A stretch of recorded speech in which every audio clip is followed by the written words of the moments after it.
নমস্কাৰ প্ৰিয় বন্ধু বান্ধৱীসকল, আপুনি নিশ্চয় স্ক্ৰীনত এজোপা গছ দেখিছে।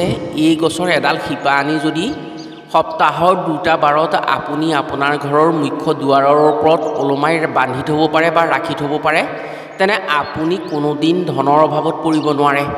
এই গছৰ এক আচৰিত শক্তি আছে।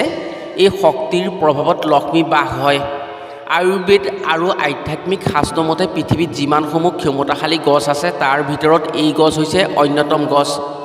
এই গছৰ ঐশ্বৰিক শক্তিৰ গুণেৰে নিসন্তান দম্পতীকো সন্তানৰ সুখ দিয়ে।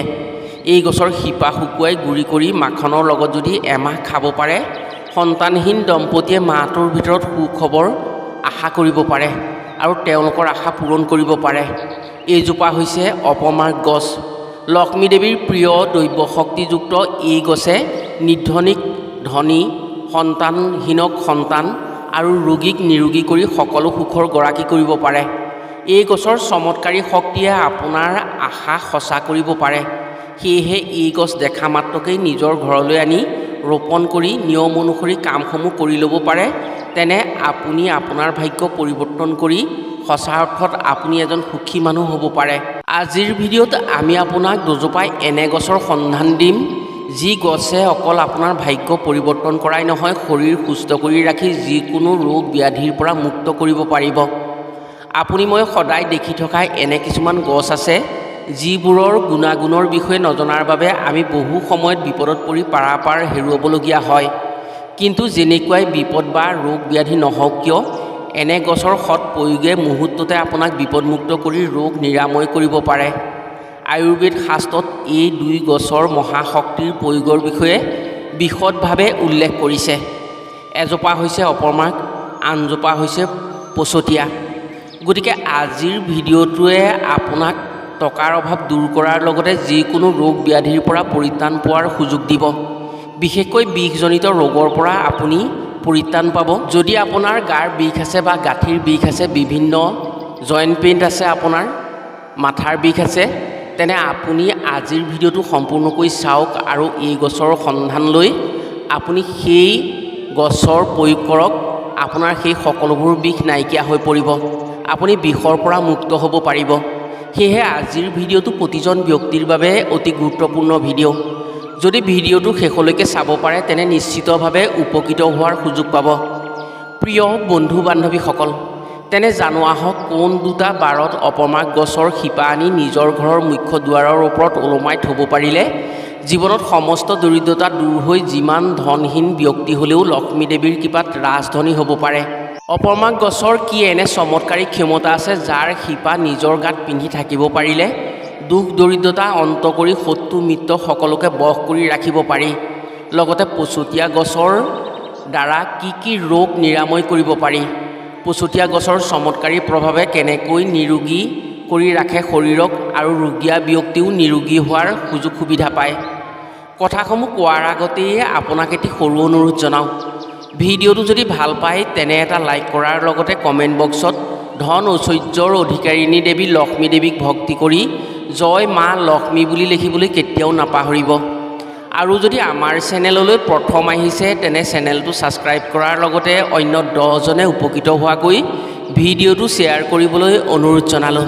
প্ৰথমে পচতীয়া গছৰ দ্বাৰা কি ৰোগ নিৰাময় কৰিব পাৰি জানি লওঁ আহক। আপুনি নিশ্চয় স্ক্ৰীনত এজোপা গছ দেখিছে। এইজোপাই হৈছে পচতীয়া গছ। আয়ুৰ্বেদ শাস্ত্ৰ অনুসৰি যিমান জটিল ৰোগ বা দুৰাৰোগ্য ৰোগেই নহওক কিয়, নিয়মত পচতীয়া গছ ব্যৱহাৰ কৰিব পাৰিলে সেই ৰোগ নিৰাময় হ'বই। পচতীয়া গছ হয়তো বহুতে চিনি পায়। এই গছ জোপোহা আৰু সেউজীয়া হয়। 5 ফুটৰ পৰা 10 ফুটলৈকে এই গছ ওখ হয়। ইংৰাজীত এই গছক ফেন্সিং প্লেণ্ট বুলি কোৱা হয়। মানৱ শৰীৰৰ 50ৰো অধিক ৰোগত এই গছ ব্যৱহাৰ কৰি নিৰাময় কৰিব পৰা হয়। পচতীয়াৰ সঠিক ব্যৱহাৰে কৰ্কট ৰোগৰ দৰে মাৰাত্মক ৰোগৰো নিৰাময় কৰিব পৰা হয়। বাত বিষ, স্মৃতি শক্তিজনিত ৰোগ, গাঁঠিৰ বিষ, বিভিন্ন ৰোগৰ পৰা পচতীয়াৰ দ্বাৰা সোনকালে আৰোগ্য লাভ কৰিব পাৰি। বৰ্তমান সময়ত যান্ত্ৰিকতাৰ অতিমাত্ৰা প্ৰদূষণৰ বাবে প্ৰায় সংখ্যক মানুহৰে মূৰৰ বিষৰ সমস্যা হোৱা দেখিবলৈ পোৱা যায়। অফিচ কাছাৰী বা বিভিন্ন কামত যান্ত্ৰিকতাৰ ভিৰৰ মাজেৰে অহা যোৱা কৰি যেতিয়া ঘৰলৈ অহা হয়, তেতিয়া প্ৰায় সংখ্যক মানুহৰে সন্ধিয়া মাথাৰ বিষৰ সমস্যাই দেখা দিয়ে। যি কাৰণতেই মাথাৰ বিষ নহওক কিয় পচতীয়াৰ দুটা আগ যদি গাৰুৰ তলত ৰাখি খোৱা হয় তেনে যিকোনো প্ৰকাৰৰ মাথা বিষৰ পৰা পৰিত্ৰাণ পাব পাৰি। চাইনাছ মাইগ্ৰেন আদিৰ দ্বাৰা যি মাথা বিষ হয় সেই সময়তো যদি এটা পচতীয়াৰ কোমল আগ হাতেৰে মোহাৰি দুবাৰমান শুঙি দিয়া হয় তেনে মুহূৰ্ততে সেই বিষৰ সমস্যা অন্ত পৰে। পচতীয়াৰ পাত শুকুৱাই গুড়ি কৰি যদি চাহৰ নিচিনাকৈ পানীত মিহলাই খাব পৰা হয় তেনে শৰীৰত কেতিয়াও বিষ হ'ব নোৱাৰে। যিমান পুৰণি বিষ থাকিলেও যদি এই কাম দিনটোত এবাৰ কৰি খাব পৰা হয় তেনে সেই বিষে আমনি কৰি অশান্তি দিব নোৱাৰে। জ্বৰ চৰ্দি কাহ আদি ৰোগত যদি পচতীয়া গছৰ কোমল আগ ৫-৬টা লৈ গৰম পানীত সিজাই সেই পানীৰে যদি দিনটোত দুবাৰমান বা তিনিবাৰমান ভাপ ল'ব পৰা হয় তেনে আয়ুৰ্বেদৰ মতে জ্বৰ চৰ্দি কাহজনিত ৰোগৰ পৰা আৰোগ্য হৈ পৰে। যিসকলৰ জইণ্ট পেইন আছে যেনে ধৰক কঁকালৰ বিষ আঁঠুৰ বিষ শৰীৰৰ বিভিন্ন গাঁঠিসমূহৰ বিষ হয় তেনে পচতীয়া গছৰ আগ পিচি ৰস উলিয়াই যদি সেই ৰস বিষ হোৱা ঠাইত মালিচ দিয়া হয় সেই বিষৰ পৰা সম্পূৰ্ণৰূপে মুক্ত পাব পাৰে। আয়ুৰ্বেদ শাস্ত্ৰত পচতীয়া গছক বিষৰ মহৌষধ হিচাপে ব্যৱহাৰ কৰা হয়। ইয়াৰ উপৰিও ভৰি ফুলা হাত ফুলা বাত বিষ আদি সমস্যাত যদি পচতীয়া গছৰ পাত জুইত সেকি সেই ঠাইত সেক দিয়া হয় তেনেধৰণৰ সমস্যাৰ পৰা সম্পূৰ্ণ আৰোগ্য পোৱা হয়। গৰম দিনত শৰীৰত খৰ খজুৱতি ফহা আদি হৈ বহুতেই দুখ যন্ত্ৰণা ভুগিবলগীয়া হয়। এনেবোৰ সমস্যাত যদি পচতীয়া গছৰ পাত পিচি সেই ঠাইত কিছু সময় লগোৱা হয় তেনে এই সমস্যাৰ পৰা মুক্ত হ'ব পৰা হয়। মোচোকা খোৱা বা শৰীৰৰ বিভিন্ন ঠাইত দুখ পালে বিষৰ টেবলেট খোৱা বা ইনজেকশ্যন লোৱাতকৈ যদি পচতীয়া গছৰ পাত জুইত কিছু সময় গৰম কৰি সেই ঠাইত কাপোৰেৰে কিছু সময় বান্ধি থ'ব পৰা হয় তেনে সোনকালেই আৰোগ্য লাভ কৰিব পৰা হয়।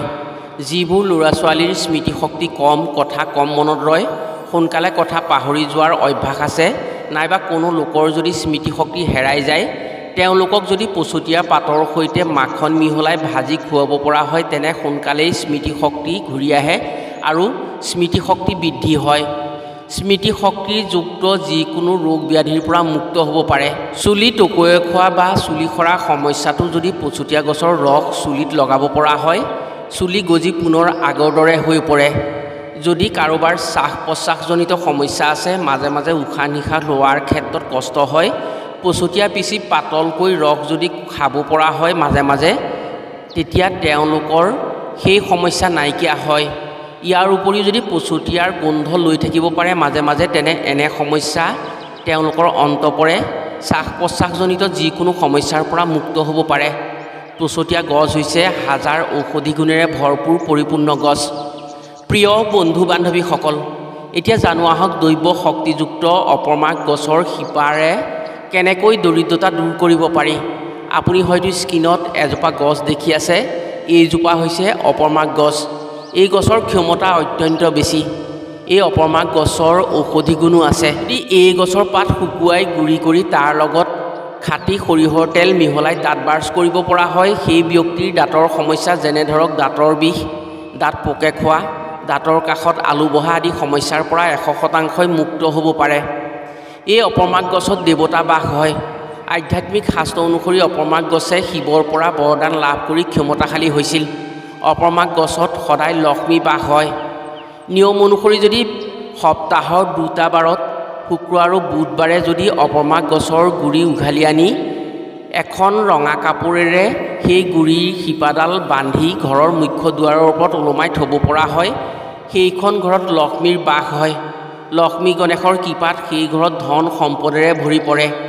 স্বামী স্ত্ৰীৰ মাজত যদি ভুল বুজাবুজি হৈ কাজিয়া পেচাল লাগি থাকে স্বামীয়ে পত্নীক দেখিব নোৱাৰা হয় বা পত্নীয়ে স্বামীক দেখিব নোৱাৰা হয় কোনো এজনে যদি অপমাক গছৰ শিপা উঘালি আনি বিচনাৰ তলত বা শয়নি কোঠাত মনে মনে ৰাখি থ'ব পাৰে পতি পত্নীৰ মাজত কোনোদিন ভুল বুজাবুজি হৈ কাজিয়া পেচাল নহয়। তেওঁলোকৰ মাজত মৰম প্ৰীতি বৃদ্ধি হৈ সুখ শান্তি হয়। যদি কোনো দম্পতীৰ সতি সন্ততি নহয় তেনে মহিলাগৰাকীয়ে মাহেকীয়া হোৱাৰ 7 নম্বৰ দিনটোৰ পৰা 10 নম্বৰ দিনটোলৈকে 3 দিন 3 পালি অপমাক গছৰ শিপা পিচি 3 চামুচকৈ যদি খাব পাৰে এমাহতে তেওঁলোকৰ সন্তানৰ আশা পূৰণ হোৱাৰ সুযোগ আহিব। প্ৰিয় বন্ধু বান্ধৱীসকল স্বাস্থ্যজনিত যিকোনো সমস্যাৰ সমাধান দিয়াৰ আয়ুৰ্বেদ শাস্ত্ৰত উল্লেখ থকা অনুসৰি এই গছৰ দ্বাৰা স্বাস্থ্যৰ লগতে উন্নতিত সবাতোতকৈ বেছি ভূমিকা আছে। আজিৰ ভিডিঅ'ত কোৱা এই 2 চমৎকাৰী গছৰ ঔষধি গুণৰ কথাসমূহ আয়ুৰ্বেদ শাস্ত্ৰত উল্লেখিত কথাহে। যদি আপুনি নিয়মত ব্যৱহাৰ কৰে তেনে নিশ্চিতভাৱে উপকৃত হ'ব পাৰিব। আজিলৈ ভিডিঅ'টো ইমানতে সামৰিছোঁ। পুনৰ অন্য এটি ভিডিঅ'ৰ জৰিয়তে লগ পোৱাৰ আশাৰে আজিলৈ আহোঁ। সকলো ভালে থাকক, সুস্থ থাকক। ধন্যবাদ।